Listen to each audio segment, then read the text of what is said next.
Topic of discussion is pregnancy.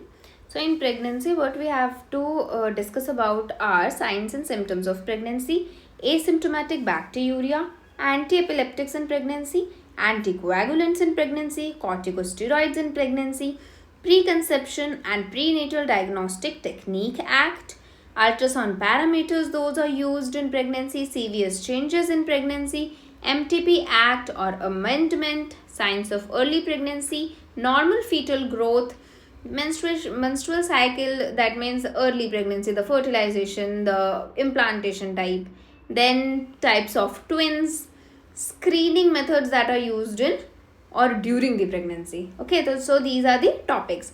Now let's one by one let's see. The first one is signs and symptoms, where the first comes presumptive sign. These are the signs those are appreciated by the pregnant female, that are amenorrhea, increased frequency of micturition, morning sickness, fatigue, breast change, and skin pigmentation and quickening. The probable signs are those observed by the doctor, that are uterine enlargement, shape and consistency of uterus, and ballottement, Hagar sign, Jacquemus sign, and immunological tests. The third is positive sign, as the name suggests. So this is the absolute indicator of pregnancy, where palpation of fetal parts, perception of fetal movements, auscultation of fetal heart sounds, ultrasound detection of gestational sac or embryo occurs. Okay, so these are the three signs: presumptive, probable, and positive. Next, what is asymptomatic bacteriuria?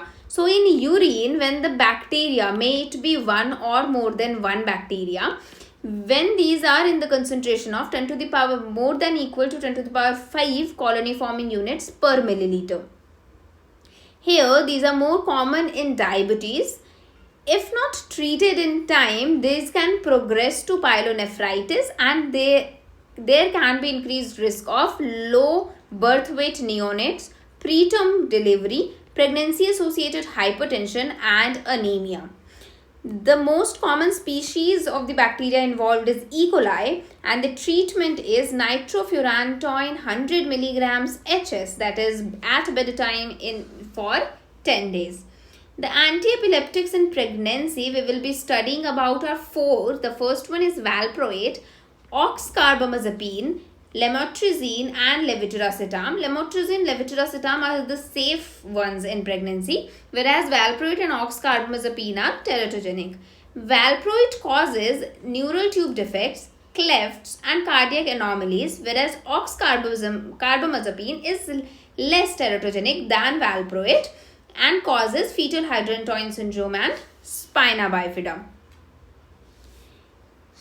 There are other pharmacological aspects as well. For example, here's anticoagulants. So, anticoagulants are given according to the POG, the period of gestation the patient or the female is in. So, the first one is till 12 complete weeks, LMWH or UFH is given, that is low molecular weight heparin या फिर unfractionated heparin.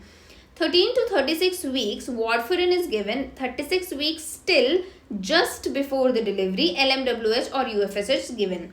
So LMWH or UFH is discontinued at least 6 hours before delivery. This is discontinued. If delivery occurs before the discontinuation, IV protamine sulfate is given to the female. 6 hours after vaginal delivery or C-section. After vaginal delivery or 24 hours after C-section, warfarin, LMWH or UFH, anything can be given, because this does not accumulate in the breast milk, so does not affect the child. The next is corticosteroids. Corticosteroids are given for lung maturity, and these are given for the POG less than 34 weeks. Here, the dexamethasone intramuscularly is given. Dexa, the fourth letter, fourth alphabet. So, 4 times, that is the 4 dosage. And 6 milligrams is the dosage, 4 times and 12 hours apart. Next is betamethasone, that is also given intramuscularly. B is the second alphabet. So, 2 doses, 12 milligrams and 24 hours apart. The next is dinoproston, a little drug. So this dinoproston is PGE2 analog. 0.5 milligrams gel is used as the gold standard for cervical ripening. Next we come to Preconception and Prenatal Diagnostic Technique Act, that in 1994 that was established. So PCPNDT this is. In this, a radiologist should check for congenital anomalies of fetus but not look for the sex of the fetus. The initiatives those have been taken against the sex-selective abortions are Beti Bachao Beti Padhao in 2015 and the National Plan of Action for Children in 2016. The ultrasound parameters for estimation of gestational age are trimester wise. T1 is crown rump length, for T2 is biparietal diameter, and for T3 is femoral length. CT scan is contraindicated due to its high radiation doses in pregnancy, whereas MRI is safe in pregnancy. Next is CVS changes in female. The CVS changes in female are cardiac output, stroke volume, and heart rate increases in pregnancy, whereas peripheral vascular resistance decreases in pregnancy. So diastolic BP and systolic BP also decreases, where diastolic decreases more than systolic BP. Mean arterial BP decreases, arteriovenous oxygen gradient also decreases. The next is MTP Act, that was established in 1971, but here we will be discussing about MTP Amendment of 2021 that defines, or that says, that one registered medical professional is needed for the MTP up to 20 weeks. In case of contraceptive failures, 2 registered medical professionals are needed for 20 to 24 weeks, and MTP is legal up to 24 weeks in case of victims of rape and incest, fetal anomaly, and congenital malformations. A medical board is needed for MTP more than 24 weeks, and this board includes a gynecologist, pediatrician, radiologist, and 1 government official. MTP can occur at any trimester for substantial fetal anomaly. The medical termination of pregnancy in first trimester involves misoprostol and mifepristone, where mifepristone 200 milligrams is given on day 1 orally, and after 24 hours, within 24 to 48 hours, misoprostol is given 800 mcg by the route of vaginal, sublingual, or buccal route. So the confirmation of MTP should be done at day 14.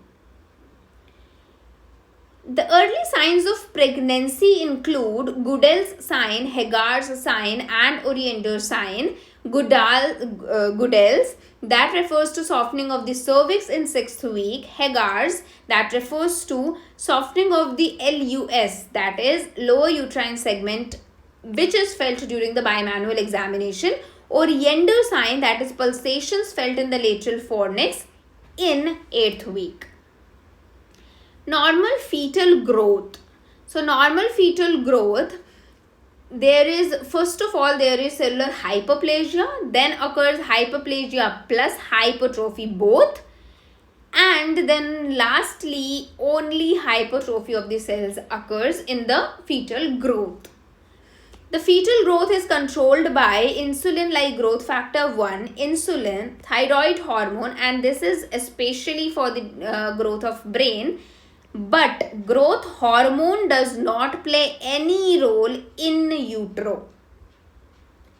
In the menstrual cycle, as we know, from day 1 to day 28, day 14 is the day of ovulation where fertilization can occur, and the duration between fertilization and implantation is 8 days. So we can say that implantation occurs at 14 plus 8, that is 22nd day of the menstrual cycle. Now comes to the twins. Now what are the types of twins? The first is DCDA, that is dichorionic diamniotic, then monochorionic diamniotic, then monochorionic monoamniotic, and lastly conjoined twins.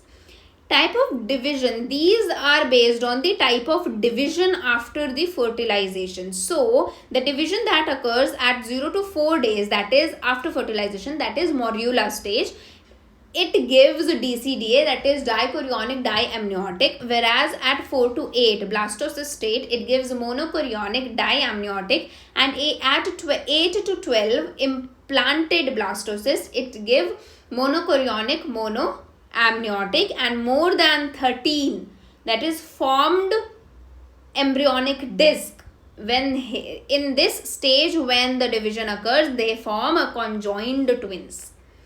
Next and very important one is the screening methods used in or during pregnancy. First of all, the first trimester will just do a dual scan that will be including beta HCG and PAP-A. PAP-A means pregnancy associated plasma protein A. Now this is first trimester. The second trimester there's triple test as well as quadruple test. In triple test, there's beta HCG, there's unconjugated estriol and maternal serum alpha fetoprotein, whereas in quadruple test, in addition to these three, there's serum inhibin A as well.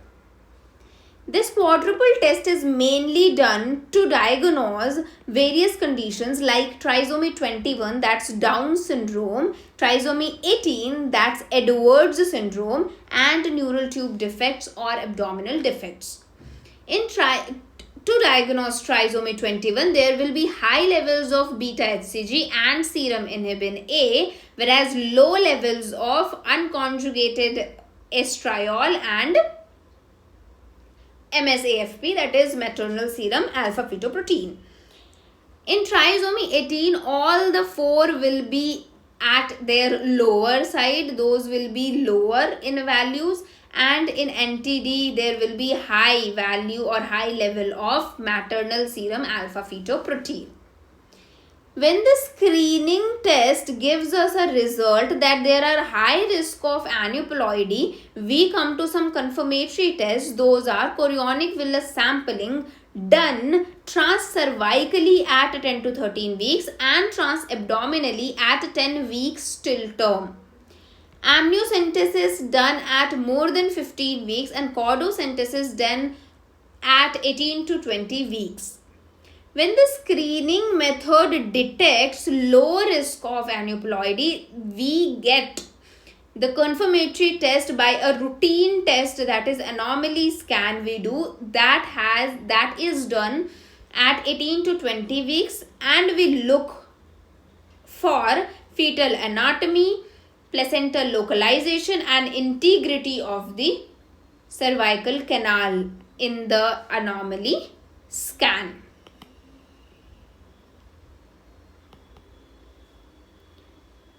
In this, I have skipped this part as it was not highlighted. So I get to know this is left. So this is, here we were discussing about LMWH, right? So LMWH or unfractionated heparin is a drug of choice for management of DVT in any trimester of the pregnancy. Okay, that's important. In any trimester of the pregnancy, if DVT is the case, management will be done by low molecular weight heparin, subcutaneous route with BD for 3 to 6 months. This is the dosage, and this should be followed by prophylactic dose for remaining pregnancy and postpartum period as well.